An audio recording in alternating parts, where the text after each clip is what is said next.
नमस्कार सगळ्यांना. पैठणी साडीच्या व्हिडिओला भरभरून प्रेम दिल्याबद्दल तुमचं खूप खूप धन्यवाद.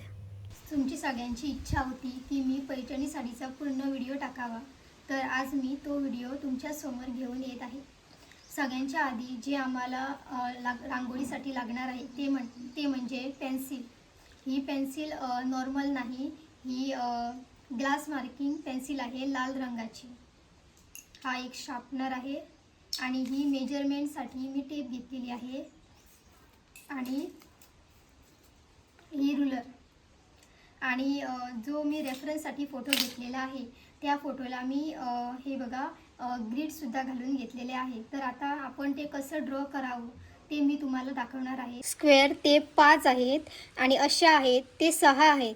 तर मी प्रत्येक जो स्क्वेअर आहे तो 8 इंचचा घेतलेला आहे. तर आपल्याला चारही बाजूने 8 इंच मार्क करायचे आहेत. तर हे बघा, ही जी पट्टी आहे, ही जी टेप आहे ती घेऊन मी हे बघा, इथून 1 ते 8 चारही बाजूनी मी 8-8 इंच मार्क केलेली आहे आणि त्यावर मी ते दोन्ही पॉईंट जॉईंट करून ग्रीड बनवून घेतले. आणि त्यानंतर मी माझी जी ग्लास मार्किंग पेन्सिल जी तुम्हाला मी आधी दाखवलेली ती पेन्सिल वापरून मी चित्र काढलं. तुम्ही बघू शकतात की चित्र मी कसं काढत आहे. चित्र काढून झालं. आता कलर मिक्सिंगसाठी मी रेड आणि ब्लॅक घेतलेला आहे, कारण आमची साडी तांबड्या कलरची आहे. तर मी त्याचे शेड बनवून घेतलेले आहे, तुम्ही बघू शकतात. आणि थोडासा येल्लो आणि थोडासा रेड घेऊन मी एक डार्क शेड करत आहे. हा कलर मी गोल्डनसाठी करत आहे आणि डार्कसाठी मी तिथं ब्लॅक घातलेला आहे. तुम्ही बघू शकतात की मी शेड कसे बनवलेले आहेत. ह्याच प्रकारे तुम्हाला शेड बनवून घ्यायचे आहेत. मग तुम्ही आता बघू शकतात की मी गोल्डन कलर हा कसा टाकत आहे. ह्याच प्रकारे तुम्हालाही कलर टाकायचे आहेत. तुम्ही बाजूला बघू शकतात की मी कलर कसे टाकलेले आहेत. म्हणजे जी साडीचा जो भाग आहे तांबडा, त्याच्यामध्ये मी जो डार्क पार्ट आहे त्या जाग्यावरती डार्क कलर टाकलेला आहे आणि ज्या जाग्यावरती लाईट आहे त्यावरती मी लाईट टाकलेला आहे. आणि जे डॉट डॉट आहे जे गोल्डन कलरमध्ये, ते सुद्धा मी तसेच बघून जिथे जो जो कलर आहे तो कलर मी तिथे टाकलेला आहे. तुम्ही बघू शकतात की मी आता ते टाकत आहे. ह्याच प्रकारे तुम्हालाही तसंच करायचं आहे. जेवढं तुम्ही काम चांगल्या प्रकारे बघून करणार तेवढं काम तुमचं चांगलं होईल. साडीची जी बॉर्डर आहे त्या बॉर्डरसाठी मी स्ट्रेट लाईन येण्यासाठी मी पट्टीचा वापर केलेला आहे. मी पट्टी ठेवून तिथे कलर टाकत आहे, कारण कलर बाजूला पडावे नको आणि ती एकदम स्ट्रेट यावी लाईन, त्यासाठी हिचा मी उपयोग केलेला आहे. तुम्ही बघू शकतात की मी कशा प्रकारे करत आहे. असा रांगोळीचा व्हिडिओ करणे म्हणजे माझ्यासाठी पहिलीच वेळ आहे. तर कुठेतरी काही चुकलं असेल तर मला माफ करा. आणि काही सजेशन तुमची असतील तर तेही तुम्ही मला कमेंट करून सांगा, म्हणजे मी आणखी इम्प्रूव्ह करता येईल मला.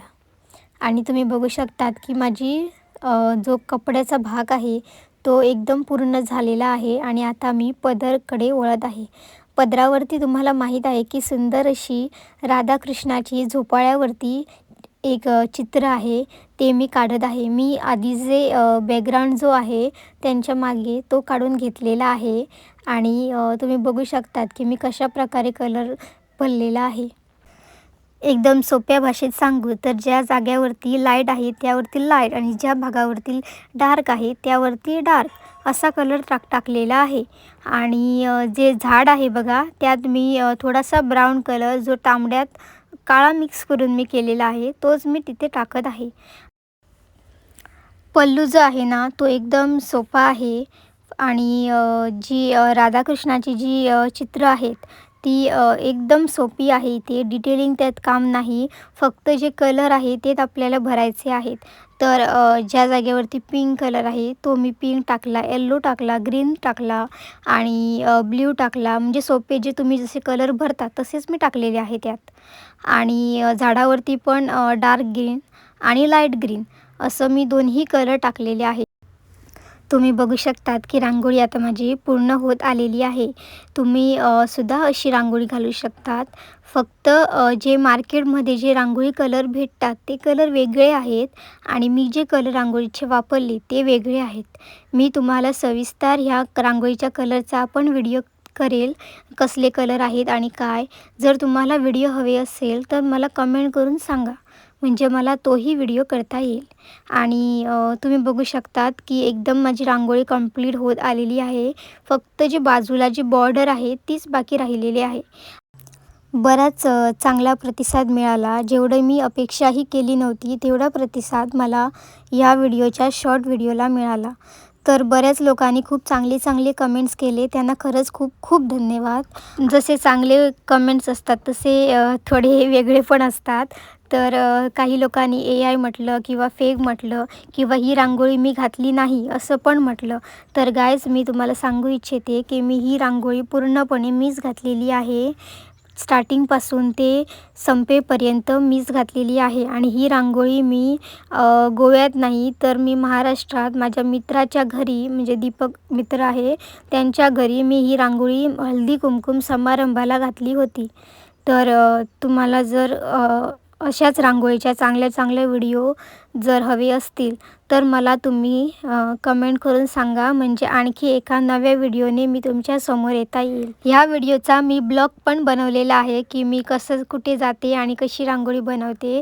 तर तुम्हाला आवडेल तर नक्की कमेंट करून सांगा, म्हणजे तो पण व्हिडिओ मला पोस्ट करता येईल. व्हिडिओच्या शेवटपर्यंत तुम्ही आला असाल तर तुमचं खूप खूप धन्यवाद. ॲक्च्युली हा व्हिडिओ मी आताच केलेला आहे. तुमची इच्छा होती की मी पैठणी साडीचा पूर्ण व्हिडिओ टाकावा, पण जेव्हा ही मी रांगोळी घातली होती तेव्हा मी रांगोळीचा पूर्ण व्हिडिओ बनवलेला नव्हता. तर मी आताच ही पुन्हा रांगोळी घातलेली आहे आणि तुमच्यासाठी मी हा व्हिडिओ बनवलेला आहे. तर तुम्हाला जर माझी रांगोळी आवडली तर नक्की माझ्या चॅनलला सबस्क्राईब करा, लाईक करा आणि हा व्हिडिओ शेअर करा. आणि तुम्ही एवढं मला प्रेम दिलं म्हणून खूप खूप धन्यवाद. तुमचं असंच प्रेम माझ्यावरती असू द्या. धन्यवाद.